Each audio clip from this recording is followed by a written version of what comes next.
Hace apenas unos días, un grupo de familiares de detenidos del caso conocido como PDVSA Obrero se concentró cerca de la Embajada de Estados Unidos en Caracas. Llevaban fotografías, pancartas y una exigencia concreta: que la situación de sus familiares no quedara fuera de las conversaciones sobre el futuro de Venezuela. No estaban pidiendo que Washington resolviera directamente los casos. Lo que buscaban era visibilidad. Querían llamar la atención sobre un expediente que, según denuncian, ha estado marcado por retrasos judiciales, poca información pública y largos periodos de detención. Para entonces, algunas personas ya habían sido excarceladas, pero decenas seguían tras las rejas. Bueno, primeramente, muchas gracias por la invitación. Yo soy Simaru Fuentes, familiar de uno de los detenidos del caso PDVSA Obrero, específicamente Larry Moya Alfaro, quien es mi ex esposo y padre de mis únicas dos hijas.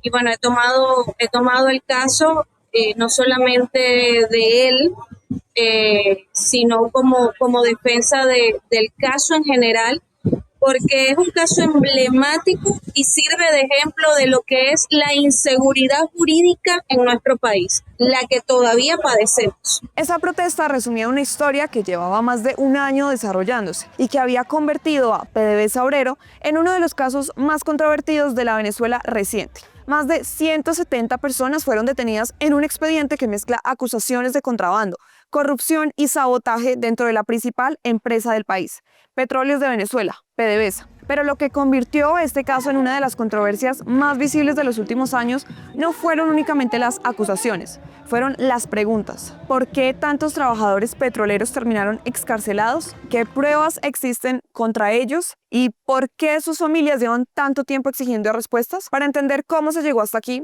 hay que regresar al inicio. No hubo una gran rueda de prensa, no hubo una lista oficial explicando quiénes eran los detenidos, no hubo informes detallados sobre lo que supuestamente había ocurrido. Lo que apareció primero fueron las llamadas telefónicas que dejaron de responderse, trabajadores que no regresaron a casa después de sus turnos y familias que de un día para otro comenzaron a recorrer tribunales, cuarteles y cárceles buscando respuestas. Se rigen al margen de la ley, lo que quiere decir que ninguno de ellos se amolda a lo que es una orden de aprehensión.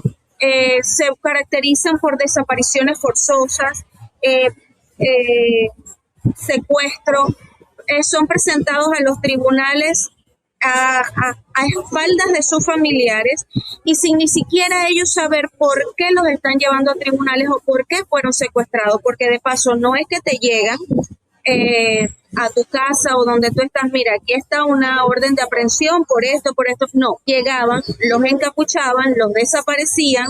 Nosotros llegábamos a saber yo particularmente, llegamos a saber o hablar con nuestra familia fue mes y medio después. Con el paso de los meses, aquel conjunto de detenciones dispersas terminó convirtiéndose en uno de los casos más polémicos dentro de la industria petrolera venezolana. Hoy se le conoce como PDVSA Obrero, un expediente que involucra a más de 170 personas detenidas entre 2024 y 2025, entre trabajadores petroleros, personal de seguridad, policías y civiles, acusados de delitos como contrabando, sabotaje y corrupción relacionados con la empresa estatal. Pero para comprender el contexto de estas detenciones, también hay que mirar el estado de la industria petrolera venezolana. Durante décadas, PDVSA fue considerada el motor económico del país. De sus exportaciones dependía buena parte de los ingresos nacionales. Sin embargo, años de crisis económica, sanciones internacionales, caída de la producción, falta de inversión y múltiples investigaciones por corrupción fueron debilitando la estructura de una empresa que alguna vez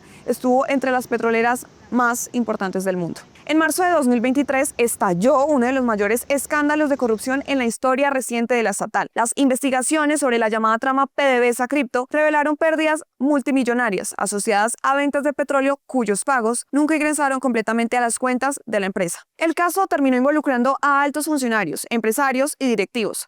Entre los detenidos apareció incluso el exministro de Petróleo Tarek El Aissami. Pero mientras las investigaciones avanzaban sobre figuras de alto perfil, otro fenómeno comenzaba a desarrollarse desarrollarse dentro de las instalaciones petroleras. Entre 2024 y 2025 empezaron a registrarse detenciones de trabajadores en distintas refinerías y complejos operativos. Algunos fueron arrestados en sus lugares de trabajo, otros fueron detenidos cerca de instalaciones petroleras. Según las acusaciones presentadas por las autoridades, existirían redes vinculadas al contrabando de materiales estratégicos, actos de corrupción y presuntos sabotajes contra la industria. ¿Qué es lo que se dice? Que es un grupo de personas, que lo que dice la Fiscalía del Ministerio Público, que es un grupo de personas que llevaron a cabo una operación, que esas personas que entre comillas dirigían la operación se identificaban como que eran representantes del gobierno y así se vendían ante la empresa para poder ejecutar y comercializar o hacer actos de comercio con los derivados de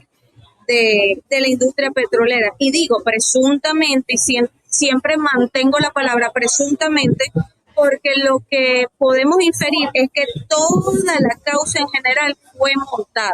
Sin embargo, la información oficial sobre cada caso individual ha sido escasa y fragmentada. Con el tiempo, los familiares comenzaron a notar algo que les parecía llamativo. Muchos de los detenidos no eran directivos ni altos gerentes. Eran operadores, técnicos, supervisores, mecánicos, trabajadores de campo y personal de menor rango dentro de la estructura petrolera. De allí surgió el nombre con el que terminó conociéndose públicamente el expediente, PDVSA Obrero. Entre los nombres que los familiares han llevado a la opinión pública aparece el del militar retirado Larry José Moya, uno de los detenidos cuyo caso ha sido mencionado repetidamente por los voceros del movimiento de familiares. También figuran trabajadores provenientes de refinerías como Amuay y otras instalaciones petroleras distribuidas entre Anzoátegui, Monagas, Falcón y Carabobo. Lo que siguió fue una larga espera. Mientras avanzaban los meses, familiares denunciaron dificultades para acceder a los expedientes, retrasos procesales y limitaciones para conocer el estado judicial de muchos de los detenidos. Varias organizaciones comenzaron a documentar denuncias sobre falta de información, traslados entre centros de reclusión y largos periodos sin juicio definitivo. Parte de los detenidos terminó recluida en la cárcel de Yari, en el estado Miranda. El caso empezó a adquirir una dimensión mayor porque coincidía con un momento especialmente delicado para la industria petrolera venezolana. Las autoridades denunciaban presuntos actos de sabotaje contra instalaciones energéticas, mientras que el país intentaba recuperar parte de su producción petrolera. En ese escenario, las acusaciones relacionadas con seguridad industrial,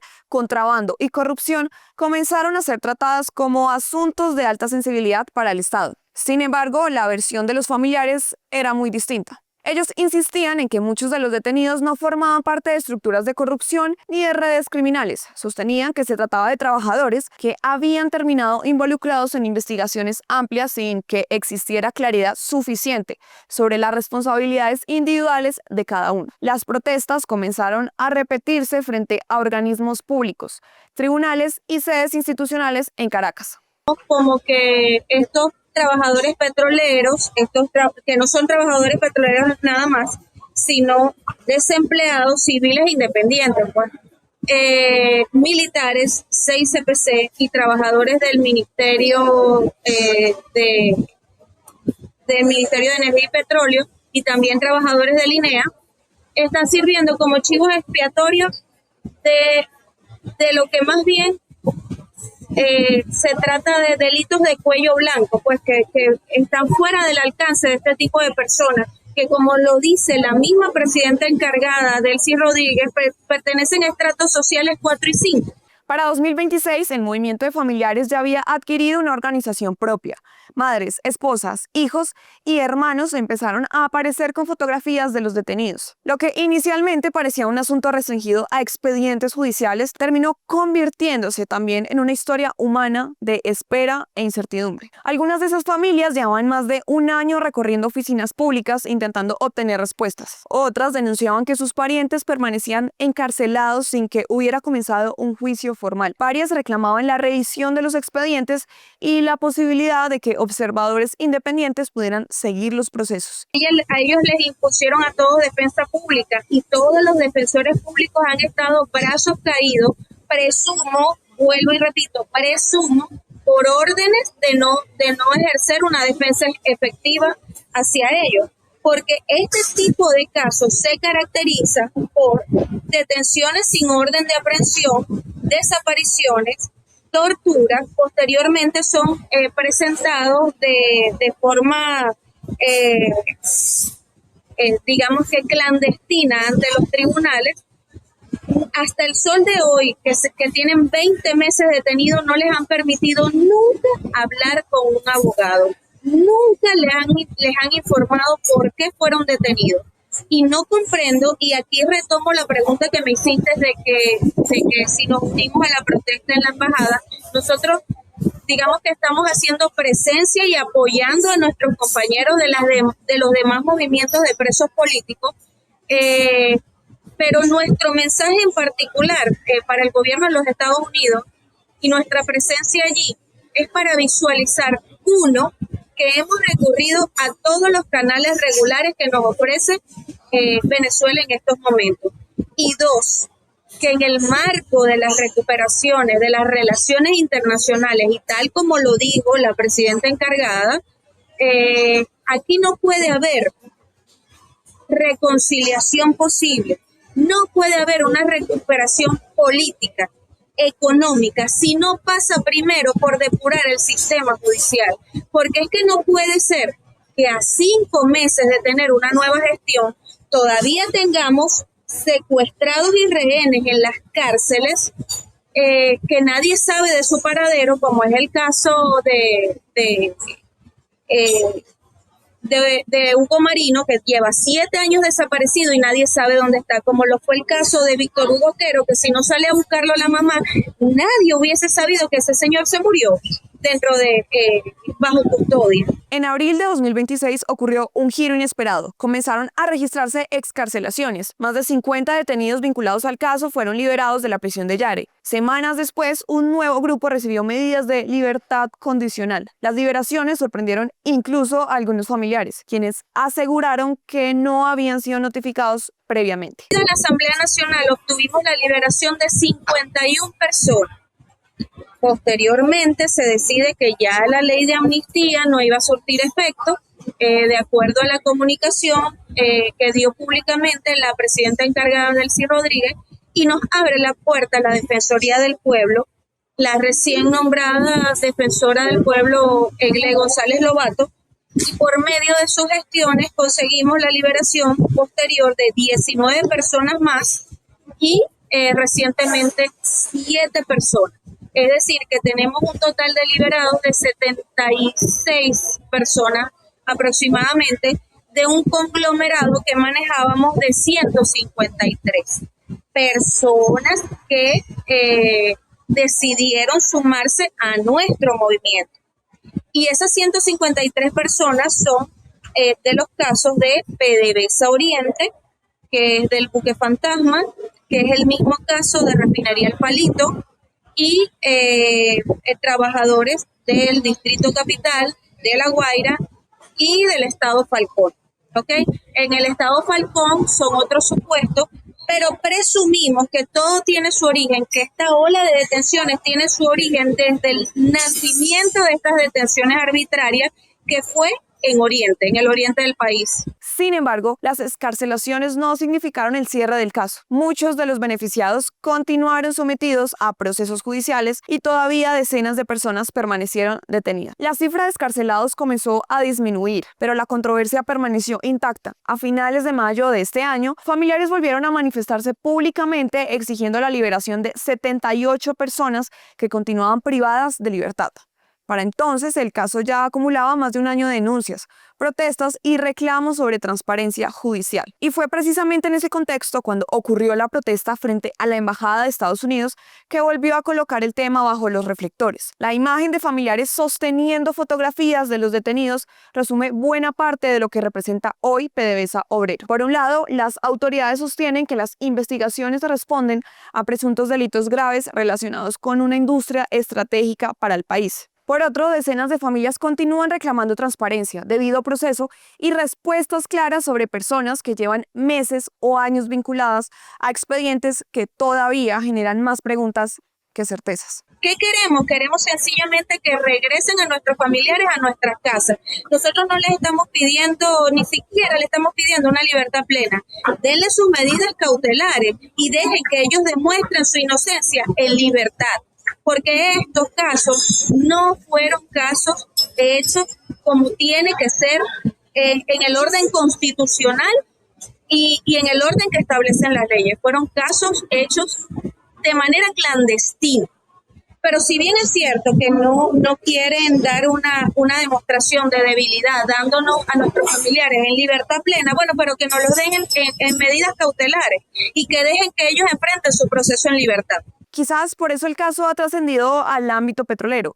Ya no se trata únicamente de presuntas redes de contrabando, corrupción o sabotaje. Tampoco se limita a una discusión sobre la seguridad de las instalaciones de PDVSA. Se ha convertido en una historia sobre justicia, acceso a la información y las consecuencias humanas que aparecen cuando los procesos permanecen envueltos en silencio.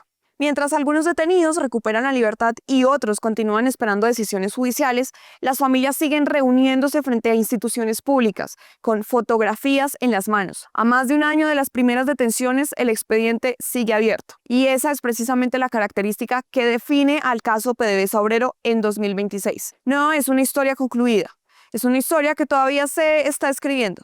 Una historia donde las acusaciones, las investigaciones, las liberaciones parciales y las exigencias de justicia continúan avanzando al mismo tiempo. Un caso que comenzó en los pasillos de la industria petrolera venezolana y terminó convirtiéndose en una de las controversias judiciales más visibles de los últimos años en el país.